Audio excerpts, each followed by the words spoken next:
باس ما كنت برا كيت برا باس ما كنت سيا كيت ديتيلا سيميليتيلا ستيت فيكتور يعني elements of a vector space ادي برا دوت دول فيكتور يعني بيش دوت elements of دول space يعني دول فيكتور ديلا هذه نفس البراكيت نفس البراكيت هي براكيت ديتيلا سكالر برودكت ديتيلا سكالر برودكت bracket طبعا Dirac notation for the scalar product أما في Dirac notation for scalar product Dirac notation for scalar product كيش نقول ما نسمع أستاذ المشاكل بابا جولدمان phi is psi جولدمان أول كاتب سي كذا phi conjugate psi زين أبي لو لعبها conjugate ماشي أبي لو لعب conjugate بو أو تريتيا بفاكشن يعني فيكتور سبيس يحكي يعني فيكتور يحكي ستيت ليرا أوان أقربيه تو بي كينا ديراك نوتيشن لجاتي أو كواني ولا هاي سيلا ذاكين كواني شنو ذي باش لجاتي وي أو مالك هو أصلا ولا عشان لجاتي فارسي عشان أو بيلوتي inner product يعني scalar product كديراك نوتيشن يعني أو ترميزي أو سمبل لودانا كواتا أول سيا كواتا بساي فاي بساي بهماشي ولا كانتي لكانت فاي بساي كلها كدريتوا برافاي كيت بساي برافاي كيت بساي ماشي كانت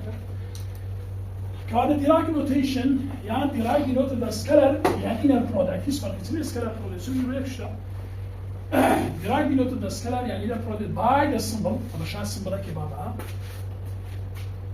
برا عشان كت which is called برا أو لا برا أو لا كت the bracket for instance the scalar product أو كما اسمع كده بحضر for the scalar product phi psi is denoted by the brackets أو شيء طب عشان كده أوي بشيء bracket نسي لكادتي فاي كيمب يعني برا فاي كيمب سايت ليرا انا شاكين اصلا كده شات يا انا شاكي برا فاي دوت برودكت برا فاي دوت برودكت كيمب ساي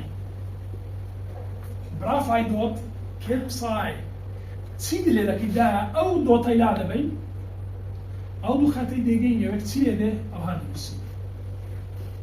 ماشا أو لوي هاتيا ماشا أو لوي هاتيا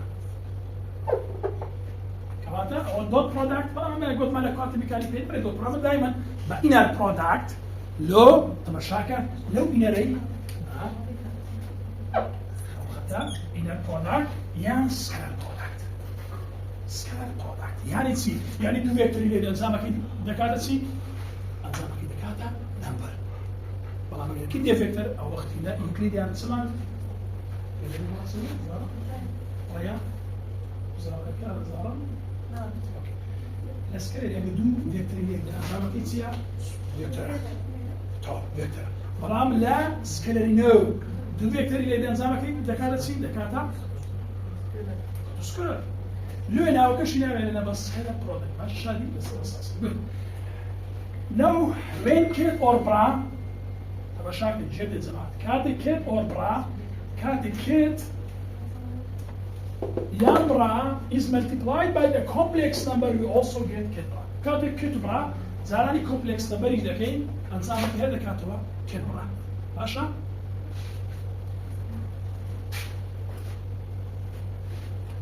طبعا شو ملاحظة كيف كده ريمارك فرق يصير كنوت ريمارك حابب شيء ملاحظة ريمارك تفاصيل تانية نوت شورت ريمارك in wave mechanics the mechanics wave we deal with wave function سيوفارتي ولو لويف ميكانيكس الميكانيكي موجي ميكانيكي شغال وي موجي أما تعامل مع لقيتي لك سيوفارتي but in the more general formalism of quantum mechanics we deal with the abstract kits لجاتي قلنا بساي اوف ار او تي بس ما كده الموضوع انا مش بساي اوف ار او تي نباتي يعني تسيدا ده يعني كت بساي تسيدا دوتيت كت بساي يعني سي يعني برامج سيا يعني بساي اوف ار او تي و كمان بيدير ويد ابستراك كت بساي لو ابستراك زمان قلنا كوردينيت كان فري كوردينيت ونيا قلنا كوردينيت يعني شنو بس بخويا ابستراك اذا نسي كت بساي اونلي we deal with abstract kits. Wave functions like kits are elements of hyperspace. Allow wave functions elements in a hyperspace. We should know that like a wave function, I can represent the system completely. كاتا كيتسيا represent the system completely. يعني هم معلومات كان السيستم كتبت. And yes, knowing كاتا بزانيني كيت بساي means knowing رشاكة بزانيني كيف psi knowing all its amplitudes in all possible representations. شو تزاني amplitude سيرنا؟ يعني واي فاكشنز وبهال فاكشن هيك كدروا بشوية دروا شابو دروا أما تعامل لقيت شو ده اللي ذكر الامبليتيود لقيت كواتنو إذا نسيت رشاكة we should know that like a wave function I can represent this the system completely and hence knowing of psi بزانيني كيف psi means knowing all its amplitude in all possible representations. Good. As mentioned above, kits are independent of any particular representation. There is no reason to single out a particle's representation basis such as the representation in the position space. Of course, if you want to know the probability of finding the particles, can you get that probability of finding the particles if phi equal to psi? سمعنا قلنا نعمل نبتي بس square integral of fractions. Of course, if you want to know the probability of finding the particles and the same position in space, we need to work out the formalism within the coordinates representation. The state vector of this particle at time t will be given by the spatial wave function. كاكا أما كدرين psi of RT كده نسيب psi of RT درشتواني أوها تفسير بكين RT كpsi يعني سي يعني probability of finding the particles at position R at time t درشتواني أو تعريفة يعني أو تعريفة برا RT كpsi بهماش يعني psi of RT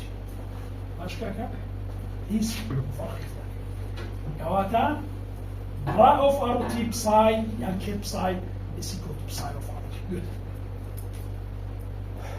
In the coordinate representation, the scalar product bra phi kpsi is given phi. كواتا تمشاكا بين the scalar product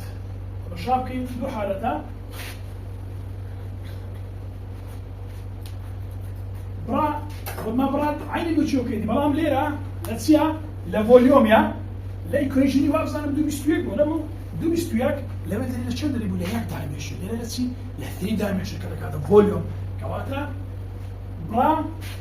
برا فاي كاب ساي is equal to integral phi conjugate RT psi of RT dqr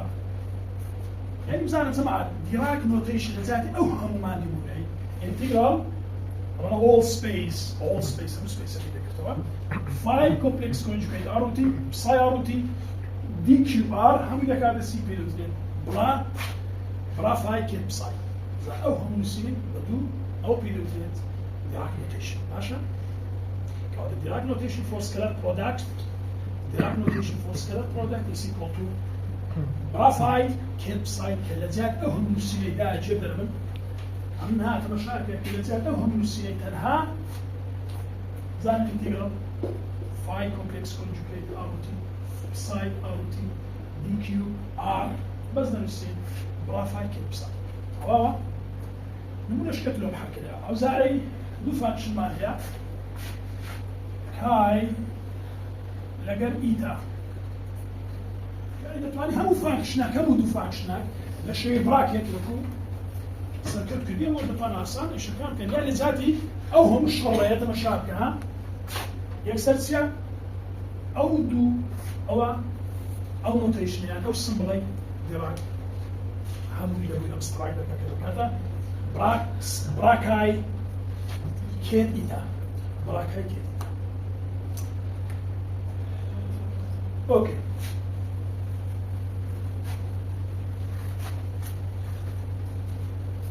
بنصر similarly طبعا if you are considering the three-dimensional moments of particles, the K psi will have the to be expressed in momentum space. In this case, the state of the particles will be described by the wave functions psi of momentum t, where p is the momentum of the particles. اما تمشى كده قلنا ما نتواني psi لبو position تيبلس يعني كونزاري معايا كوردينيتك position مية عندي مومنتما يعني بدلالة أو مومنتم بي اكس بي واي بي زد أو وقتها كاتب ساي أوف بي تي أدي أتو أوزار اليوم بمسابة دلالة في نسيب ساي أوف في تي ساي أوف ار ساي أوف ار تي ماشي كانت ليش بهماش ولا بمومنتم قاعد حاسين مومنتم بساي اوف بي تي ده تايم بيسمى بي ده مومنتم ده ما بنسال properties of كيد براسان براكيس تما شاكا وزور اسان خصائص كانيه تو يا ساكا زانيه او كيد زور بسيطه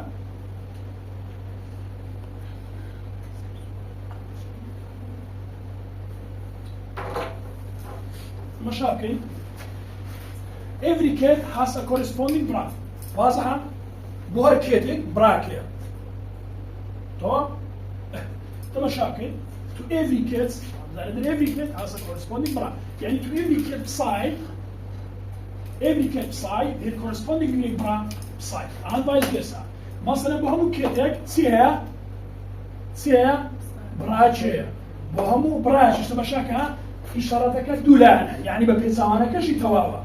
يعني بهمو برايك كيتك واضحة سياداني لوي بهمو كيتك براك بهم براجيش كليش تمام ما بنسال كواتي there is one to one corresponding to يعني correspondence between براس and kiss كواتي تسيا one to one سيا one to one تمام أي برابر سيا أي conjugate كيب ساي برابر سيا براب ساي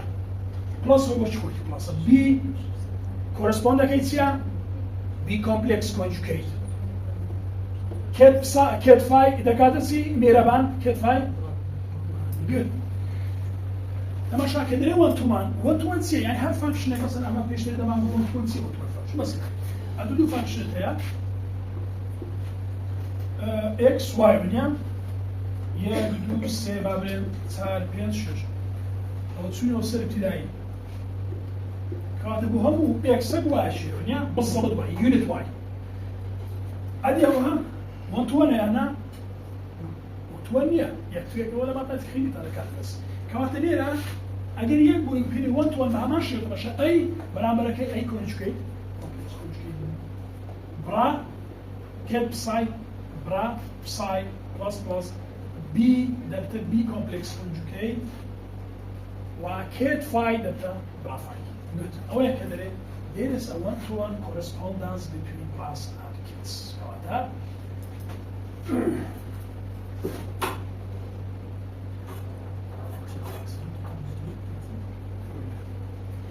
اوكي كواتا تمشى اوكي كده ليه شباب ايكو اي كد زائد البي فاي ده كده سيوا اگر ممكن الكد ده كده سيوا اي كونجوجيت او ده كده سي براب ساي كو او ده كده سي بي كونجوجيت او ده كده براب فاي او يقصد اشرا اي ساي زائد البي فاي ده كده زي اللي هرب لعب كده اللي كان مصطفى قلت لي بأوهاب كي وهذا شكات اي كونجوجيت براب ساي زائد where A and B are the complex numbers. هرجع سنة وانا هرجع complex number. The following is a common notation دەتوانێت ئەدیەوە تەماشا بکەن کە ئەمەدەن ئەی کۆمپلێکس نمبەرە یعنی چ کۆمپلێکس نمبەرە یعنی ئای لەگەر مەسەلەن دەرێت سێکەم چوار ئای ئەو کۆمپلێکس نمبەرە چ ئای لەگەرە بێنە سەر ئەوەیە ئەی کێت تەماشا دەکەی لەبەرەوەی کۆمپلێکس کۆنجوکێتی وەرناگری ئەی چیە بریتێ لە سکەلەر یا بریتێ لە ژمارەی احتیاجی کۆمپلێکس نمبەر ئەوە یەکسەر دێتە دەرێ ئەوە دەکاتە چی دەکاتە ئەی کێت بسای بەڵام ئەگەر برا بوو ئەتو کۆمپلێکس کۆنجوکێتی سکەلەرەکەت وەرگرتێ معناهەوە ئەگەر برا ئەی بسای بۆ دەکاتە چی ئەگەر هاتمە شاک ئەگەر برای ئەی بوو ئەیەکە کە دێتە دەرێ کۆمپلێکس کۆنجوکێتی یان هەر دەکاتە ئەی بۆ خۆی کۆمپلێکس کۆنجوکێت کۆمپلێکس کۆنجوکێت ئەوجا برا بسای شاكر أو دو ملاحظة زور بيجمع خصائص كش ما يلسه كوادا كذا بصاي إذا كانت أي كذا بصاي برا بصاي إذا كانت أي كومبلكس كونجوكيت برا بصاي good أول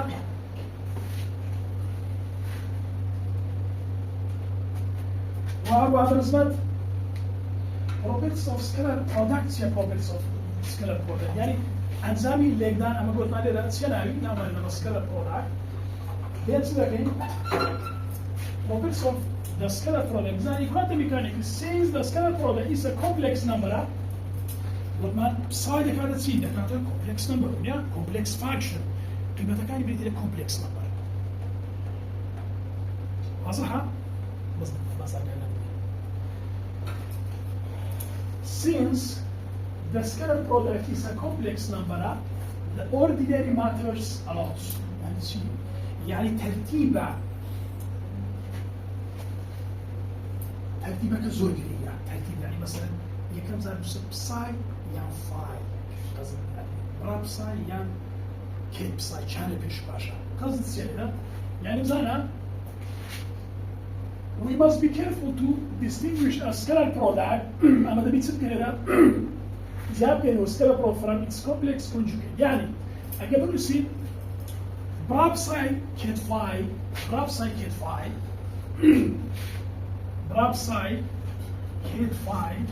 أو قد يكسان نيابة برافاي كيت بساي لو شنو إيه قصة التواو بلام قصة التواو بريتي لكومبلكس كونجوكيت بلام نمبر كان أو قيمتاني كديدين أو شيء كومبلكس كونجوكيت اللي أتوقع قيمتكي دقوري ضرب ذكي قد يكسر يعني أبدا إلا لحالات إيش أجل حرب شان ريال كومبلكس نبغى وقتي أو وقتي المعني بهم برابساي كيت فاي سيكو تو برافاي كيت بساي كواتليرا بلام دريفاي تمشاك فاي بساي برافاي كيت بساي كنجي يكسانا با برابساي كيت فاي كنجي يكسانا هو أنا عفري very good ديو complex conjugate عفري كايسا كمان بيتسمي أو complex conjugate لو استقبل ليمج باب السؤال أو تعريفي طبعا أما كده نسم فاي برافاي كيت بساي conjugate أو وقت إذا كانت برافاي كيت فاي مثلا so this property becomes clear if we apply to Dubus-Tuek. تبغى شاكل Dubus-Tuek باب السر معادلتي دتوين لدو Dubus-Tuek زور طبيعي مثلا باب السر بطان أو تعريفين فاي ساي أو تعريفتان كده هو بيرتاح بطان بريتي لتسي بتعريف بريتي الانتجرال لو بريتي دفجر أو بريتي الانتجرال أنيا انتجراليتي أنا رو انتجرال فاي كونجوكيت هذا قريتي فاي كونجوكيت ار تي باشان أوا ساي اوف هو تعريف أكيد شو دين مولود الامتحان شو ذات برافاي ساي كيت بساي كونجوجيت كومبلكس كونجوجيت equal to برا بساي كيت فاي يكسر كذا كم زاد أو يدادني برا فاي كيت بساي is equal to الله لتعريفك يا هاتيا ولا مش تماما يا دي كيوب ار good فهذا كانت سينتيجرال فاي كونجوجيت ار تي بساي ار تي دي كيوب ار باش أو كونجوجيت ويا معناه ولا بتسمي تبي أو انتجرال هم يسمي كونجوجيت ويا أنا هو اللي هم يسمي كونجوجيت بي باش كومبلكس كونجوجيت ده وش يعني كومبلكس كونجوجيت بس ده قلنا برامج هاي ده كلام معناه ولا كانت سي أولا كانت سي أو ده كانت بساي كونجوجيت بنيا ده كانت بساي كونجوجيت انتجرال لك وش هو اللي بيسوي ده كانت بساي كونجوجيت ار تي فاي كونجوجيت ده كانت وتسي عفرين ده كانت أخوي فاي تي عفرين أول سكر وش هو مشكلة باش تسمعها أو تعريفات ده كانت سي هنا كانت بساك الولاية أوش فاي كانت إسقاطت كده فاي بساي كونجوجيت is equal to بساي فاي هو كاكا أوش تكاكا شمين ولا تنزوريش نبرا جيجات ولا بريتو دي بيشكي كواد ليرا برا فاي بساي كونجوجيت is equal to integral فاي كونجوجيت ار تي بساي اوف ار تي كوانا هم كونجوجيت integral فاي كونجوجيت ار تي بساي اوف ار تي دي كيوب ار is equal to integral psi conjugate RT phi RT d cube r is equal to برا psi ket phi كواتا وين ket r بلام الحالة ايش ده سمع ده كيتو برا هادو شان ريال بو كومبلكس اللي نبو باش هذا الكومبلكس اللي بنو في السيكو تاع لكاتا صار كوسي وامني ريالا شي يكي مدة ده هذا قيمة ده يعني وين دري هيز مشكلة يعني لو حالتي ده we have برا بساي كيت فاي سيكول تو برا فاي كيت بساي بس الحالة تيجي كيج توا أجر ريال بده مش كيت بساي كا عفوا كيت برا كريال جد قاعد وين كيت فاي يعني كيت بساي and كيت فاي are reals we would have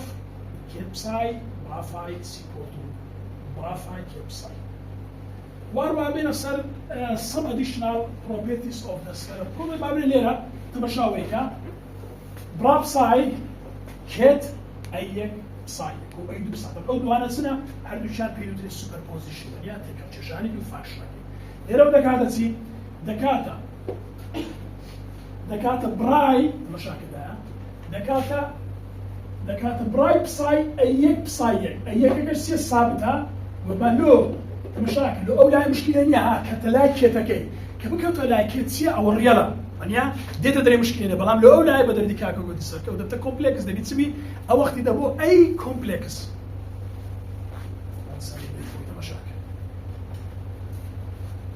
مشاكل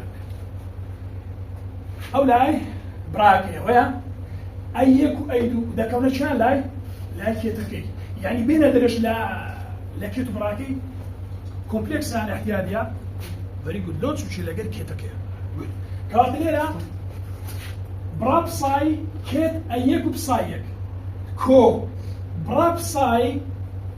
أيدو بسايدو ليلا أيك ديت معناه دكاتة أيك برا بساي كيت بسايك برا أيك برا بساي كيت بسايك وأيدو برا بساي كيت بسايك واضح هو تيجيشن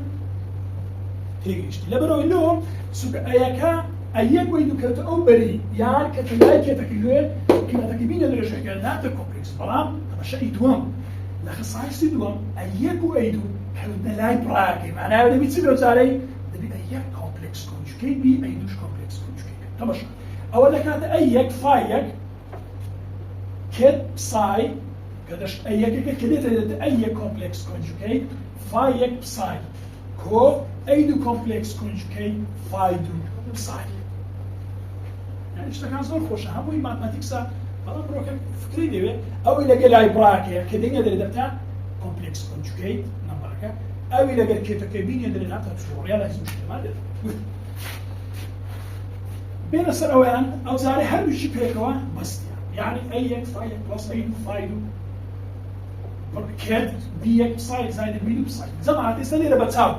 أي إكس وأي دبته كومبلكس كونجكت يعني very good دبته أدي بي إكس بيدو نعبت شيء كتو بري كده تما شاشكي دكات أي إكس ها دكات أي إكس بيك أيك بيك لا دكات أيك كومبلكس كونجكيت بيك فايك صايك أيك كومبلكس كونجكيت بيك فايك صايك هو تواب واضح؟ هذا مثل سامي تدريب أو بطلي أو لقد هلوشان أو لقد أو يدبي باشا أو لقد أو يدبي هي كم يعني دكات سيزان أي كومبلكس كونجكيت أي إكس كومبلكس كونجكيت بيك أي كومبلكس كونجكيت بيك تسمع فايك بصايك كو أي كومبلكس كونجكيت بيدو مش وانا أي كومبلكس كونجكيت بيدو فايك بصايدو كو أبزار إيشنا بولا أنما إيشنا بولا دكات أي كومبلكس كونجكيت بيك فايدو بساي أيدو